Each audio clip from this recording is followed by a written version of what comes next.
Texas blows out Arkansas 52-37. Up at 1 point, 52-20. So really, really good game for Texas here.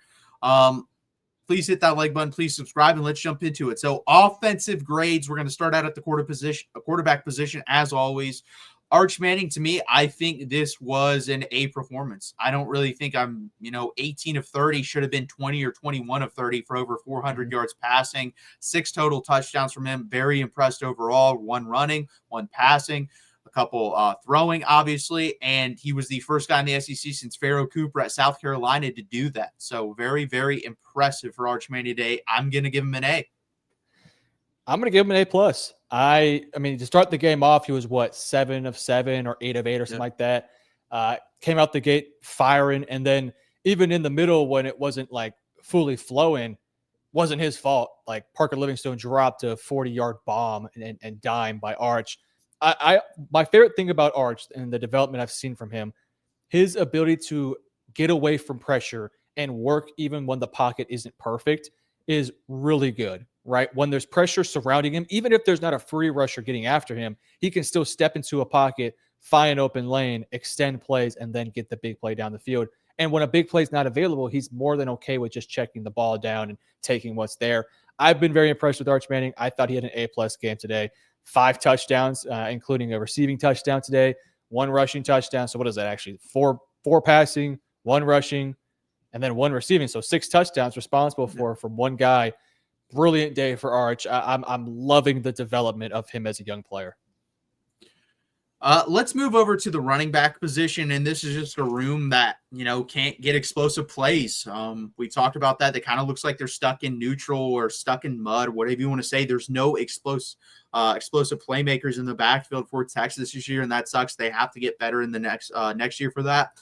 Not the worst game overall. They did okay with their carries, but I think this is like a C- for me. There was nothing special about the performance. It was kind of just there, and it was good enough versus a team like Arkansas, but you're going to have to get better in the offseason because this isn't good enough versus elite competition, as we have seen when we play Georgia, Ohio State, and when we play A&M. We'll see what it looks like, but overall C- for me for this game.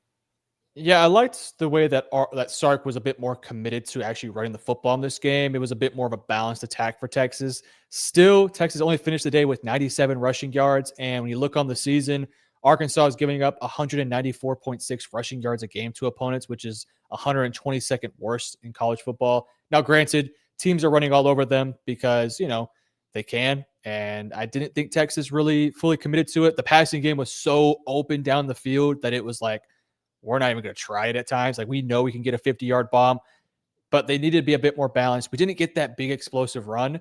So on a day where I would probably just give them a C, I'm going to drop them to a D+ because this is a bad Arkansas defense, and we didn't have that big explosive run. So I'm going to give them a D+, not because they were horrific, but because you didn't really do anything, right? You were just a part of the team project. Arch was the guy carrying the team, or the project leader. Trey Wisner, Baxter were just kind of along for the ride. And, they pitched in here and there, but overall, not too much. Next up, we'll talk about the offensive line. This is I'm going to lower my grade same way you did with the running backs because of the competition. No sacks. I'm fine with that. But there were 2 or 3 that Arch Manning personally ran out of. Like, there could have been 2 or 3 sacks where Arch just said, nope, I'm not getting sacked. Delivered a couple out of bounds. Delivered 1 for the touchdown where he threaded the needle in the back of the end zone to DeAndre Moore. They did not create any running lanes. I think pass blocking, this is a pretty, they're above average unit. They're a good pass blocking unit. They are not good still at, run blocking. They're just not. So I think I'm going to give them a B+ here. I think overall it might have been their best game of the season. This game or the Vanderbilt game. I think probably the Vanderbilt game was a little bit better, but I'm going to go B+ overall for the offensive line. Yeah, I mean, look, Arch didn't get sacked today. Sure, there's a couple of times where Arch got out of a sack here and there, but hey, you still pitched a shutout. That's good to see. And it's not like Arkansas's defensive line is just, they're bad, but they do have, I guess they have Quincy Rhodes, and that's really it. But still, Arkansas sending all different types of looks at you. You didn't give up a sack. I didn't really see anything blatant in terms of penalties besides the 1 holding penalty on Baker. But even then, Arch was extending the play, so I can kind of forgive that one. I'll go B+ with you here. Again, the inability to create an explosive game in the run game brings them down a little bit, but They protected Arch for plenty of time. I mean, there was times where Arch was able to go from one read, second read, third read, fourth read, all the way down to his check down. And anytime you can do that, you got to give credit to the offensive line. Really was impressed with the unit, especially the tackles. I thought they did a great job. That all said, I'm gonna give him a B plus because Arkansas's trash, terrible, and you still couldn't run the football at an extremely high level, right? You got enough going. You averaged 4.5 yards a carry with Trey Wisner. Still would have liked to have seen just one popped run for 50 or 40 yards. I think that's completely fair. Next up, we'll go to the wide receivers and tight ends. There were still a couple drops here. You got to include Arch. Yeah, that's true too. I think I'll give him a B plus. I think just because of the drops, I have to drop down from an A. But overall, really solid performance, and I'll give him a B plus. I thought Ryan Wingo overall had his best game catching the football. There were no drops from him. He caught the ball with his hands, not his body. And then Mosley did have a drop. Parker Livingston had a couple drops. Jack Endries got more involved in this game. We saw a lot less Jordan Washington, and honestly, a lot less overall 12 personnel, which I agree with. I don't know why we even do 12 personnel. So I agreed with the overall game plan, and I liked the results from the wide receivers, so I'll give them a B plus. Had they not dropped the ball, this would be an A plus performance for them because they were just wide open the entire day. But then the drops happened. The one that annoyed me the most, the Emmett Mosley one annoyed me, but the Livingstone drop when Arch dropped it in a dime, a deep shot, and sure, you didn't need it to win the game, but that would have been like the cherry on top, and he just dropped it. I mean, credit to the DB. He did get his hand there. You got to catch that ball. Get the ball with strong hands, and you can't get the ball ripped away from you. Disappointing in that facet, but Parker Livingston threw for a touchdown. Arch Manning with an incredible catch in the end zone. I was thrilled with that. Yeah, 393 total yards amongst 6 receivers, including Arch Manning's touchdown. So, yeah, I thought it was a great game. Ryan Wingo played great. DeAndre Moore with 3 touchdowns. All 3 of his catches went for touchdowns. I'll take it to an A. I'll go B plus with you here. The drops just can't happen. You're a receiver. You got to catch the football. Yes, I know Arch is dialing it up on some of these throws. You got to catch the football. So I'll go B plus with you. That does it for the offensive grades. Let's move over to the defensive side of the ball. And I think it's going to be kind of interesting because I thought second and third quarter were really dominant. First and fourth quarter were a little iffy. Let's start out with the defensive line. I'm going to give them a B minus. I thought they were the best unit on the defense still, as they all mostly have been for the whole year. Colin Simmons had the sack, which turned into the touchdown. Ethan Burke played the run game pretty well. Cole Brevard, Alex January, those guys on the inside played well. Hero Canoe. So I'll give them a B minus here. I think that's what they deserve on the day. Is this for the entire defensive line? Yes. I'll go. This one's tough because there was some Mike Washington big runs, and part of that's not always on the defensive line. Sometimes that is just a linebacker taking a bad angle, or a corner missing a tackle. Still, don't love getting those big plays. Only finished with 1 sack on the day. I know there was a ton of pressure on the quarterbacks, but would have liked to have seen them got the quarterback down a few more times. I'll go. You went B minus. I'll go C plus. I think it was a passable grade. But against a Arkansas offense that I don't think has the greatest offensive line, I would have liked to have seen a bit more sack production and more negative plays. And we got a couple, but I would have just liked to have seen a bit more because ultimately they were able to extend the play and make some things happen and with their legs or passing the football. So I'll go with the C plus for the defensive line. Next up, linebackers, and I was teetering here. I'm going to give them a passing grade, but barely C minus. I thought in the beginning of the game, they were really, really bad. But then they kind of got their stuff together, and they also made the change of Leonga Lafau moving to Mike, and that made a difference as well. When that happened, they actually played basically, perfect, honestly, from there on out. But early on was rough. The first play of the game, Mike Washington, that should have been made. The gap's there. Yeah. We read it right. Trey Moore does, but just can't get there because he saw it a second later than Anthony Hill would and wasn't able to get him. 50, 60-yard run for Mike Washington, which accounted for half the yards he had all day. So that had to be made. And there were some plays later on as well in the running game. But other than that, I think they came on and played good later on in this football game. So I'm going to give them a C minus. I'll give them a slightly passing grade here. Yeah, this was tough. First 3 drives where Arkansas just ran it down their throat and they moved the ball pretty well. I thought the linebacker play was bad. They made the change with the foul. And then Anthony Smith had the ejection, which I disagree with. I think I would go with I'm teetering C minus D plus. without Anthony Hill. If Anthony Hill was playing, I'd go D plus because I just have such high expectations for Anthony Hill. Without him out there, I will go C minus. This is a passable game for them. Still, I think there were some times where they may have missed a tackle. They didn't fill a gap properly. Washington was a lot more quiet, and the entirety of the ground game was very quiet in that second half.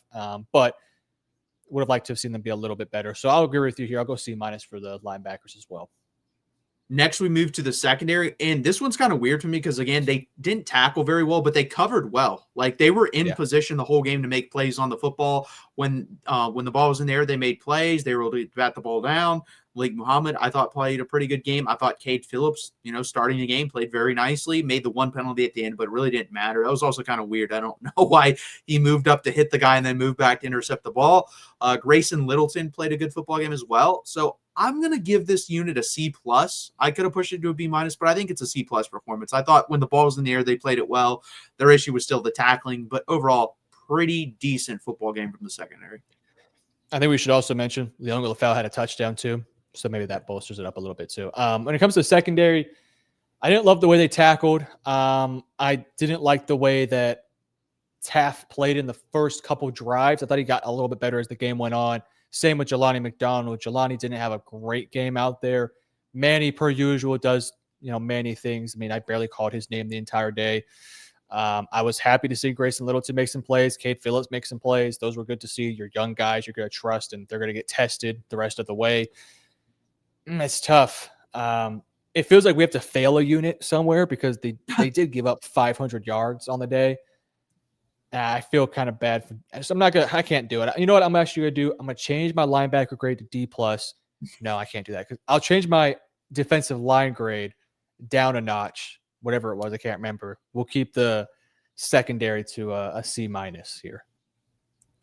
That's the thing too. I think, I said in the live show, 100, 150 of those yards came in, the game was over. I didn't really care what the defense did, honestly. When you have backups out there and they're getting run on and stuff, that doesn't really mean anything to me. We'll have to go back and look, but on the post game, on the live show on Monday, I'll let you guys know. But I bet Arkansas, when the game was, within reach or a semi-close football game, they probably only had 350, 370 yards. And on the year, that's basically their average. So holding that offense to their average, I'm fine with. Yeah, totally fair. And Jelani McDonald had an interception too, so we got to give him his flowers. Yeah. Next up, we'll go Texas coaching grades. Sark on the day, I thought called a good game, but again, this is hard to tell because they're off. I mean, their defense is the worst defense we have played all year. It's one of the 10 worst defenses in all of college football. I'm not going to give him an A just because of that. I'll give him a B+. I thought it was a really good, solid game plan. Still not enough. I thought we got a little bit too pass happy in the middle of the game when our offense did bog down on those 2 to 3 drives where they stopped us. I think it's because we went pass, basically. Very little run game there. And this is a bad defense. But overall, I thought he called a pretty good football game. I'll give him a B+. Yeah, I don't really have too many complaints about Sark's play calling today. I just nothing today was like egregious or anything like that. There wasn't any moment where it felt like Sark got outplayed like last week. It just felt like Sark was always in control. The passing game, it felt like he always had an answer there. Run game, I don't put on him too much because that's just more of a personnel issue right now. So I'll go A- for him. I do agree with you. I can't give you an A+ because Arkansas's defense is like a fifth grader's defense, right? I can put a JV team out there versus Arkansas and they can get a couple yards on them. This defense sucks. So yeah, I will. Obviously, you got to give Sark his flowers for dialing it up and making plays, but when it matters, Arkansas's defense stinks. So yeah, I'll go A- for Steve Sarkisian. Next up, we'll go with Pete Kwiatkowski. Again, I don't know why he comes up with these game plans that are super soft and then adjusts. And I think it takes him a little bit too long to adjust versus really good competition. Like you can't go down 14-0 versus Georgia and 8 minutes of a football game and expect to come back in that football game versus that good of a team. You have to start out a little bit quicker. You can get away with it versus a team like Arkansas because again, they cannot stop anything defensively. So you basically just traded blows and then figured out what to do. So I wish he would have come out more aggressive like he did in the second half and made the change or knew, hey, Leon Lafau's just better linebacker than Trey Moore at this point. Has a lot more experience at that position. So I wish he would have made that change earlier. So I'm going to give him a C+.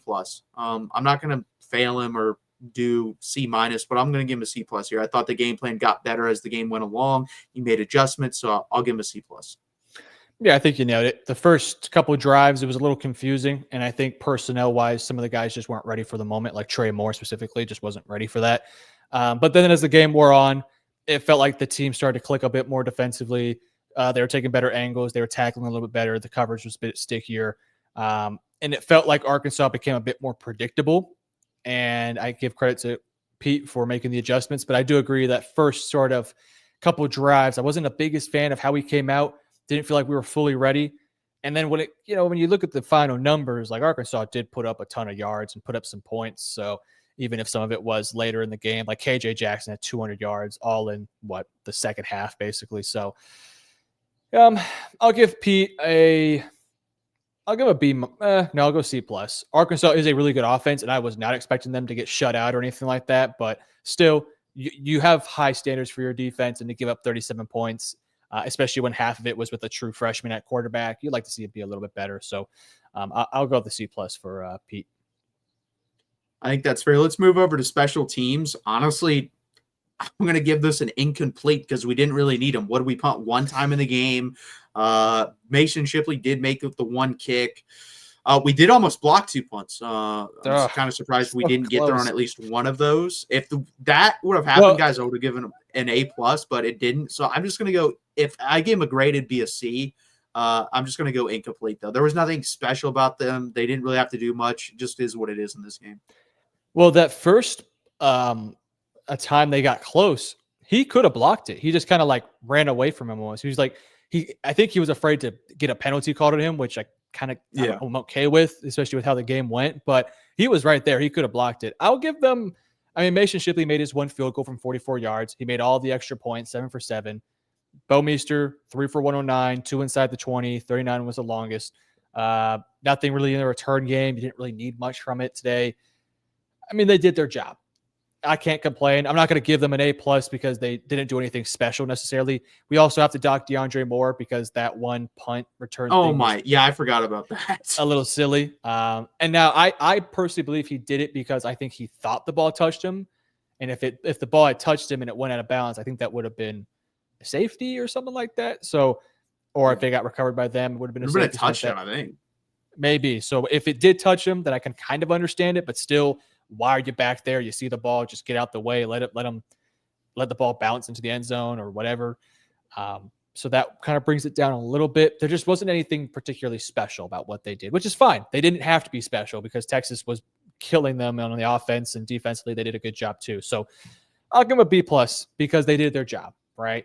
The last thing you want to see is a muffed punt or a fumble on a return. A mishandling of a snap, one of these crazy things, and that didn't happen today. So I'll give them their flowers. I'll go B plus, but they didn't deserve an A because they didn't do anything special. Yeah, I would have liked to see another Ryan Niblett touchdown, but he didn't really get any chances. I mean, we had the one kickoff at the beginning of the game. Did Arkansas punted twice, and then the other 2 times were turnovers. So yeah, I mean. Not really any opportunities for him.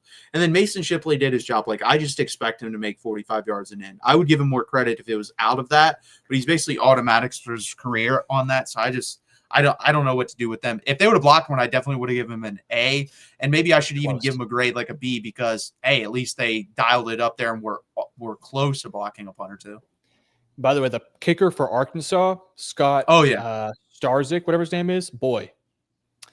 That dude can kick. He's got a leg on him. I would love to see Texas get after this kid because they're going to need a kicker after this year. Shipley's a senior. And they're going to need one. Yeah. So, Scott Starzik, get ready to eat some barbecue, buddy. Learn the eyes of Texas right now. Yeah, there you go. Yeah, because that one, 51 yards, and it was he could have made that from 65. It was super high up. Yeah, and what the thing is with him, it's line drives. Like, he doesn't really kick it high. It's like, oh, I'm just going to smash this right down the middle from 51 with all this velocity behind it. Yeah, it was very impressive. And I think he's from Texas. I think they said that. So, yeah, you definitely should try to get him in the portal. Yeah, so he's a true freshman from the Woodlands, Texas. I think he was a 5 or like one of the highest recruited kickers in the game. Like, man, come on, man. Come to Texas, bro. We'll start you next year.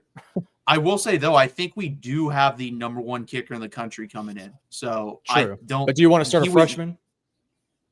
Yeah, that's a question. But, I mean, I'm fine with, if he's the number 1 kicker, so is this kid coming out of high school. So maybe he's just as good. Hey, I hope so. If he can kick like this kid, I like it. I like it. Again, guys, please hit that like button. Please subscribe down below. We are here every Monday and Tuesday nights at 8 p.m. Eastern time. We really appreciate you guys joining us. And as always, guys, hook 'em. College football is even more exciting when you've got some action on the line, and the games are even better when you're cashing in. And the Voice of College Football is the place to be to get the greatest value. Start with my picks. 75% against the money line, 58% against the spread, and I've got a 40-plus year track record. 11-0 in the college football playoff for me last year against the money line, 8-3 against the spread. And I'm just the warm-up act. Steve Merrill of Wager Talk is our ace in the hole, show stopper. 7 years with the Voice of College Football, over 30 years in the industry. Steve gives us analysis on all the big games, but you can't miss Steve's weekly under-the-radar pick. 28-12 against the spread the last 3 years. You also get picks from some of our top analysts here at the Voice of College Football, including Corey Bratta, Matt Zemek, and Steve Dace. Check out those numbers. Become a YouTube or Patreon member for just $99 per month. Go to the main channel on YouTube, click join, and then select a betting tier. Do the same thing on Patreon. Make 2025 a winner now.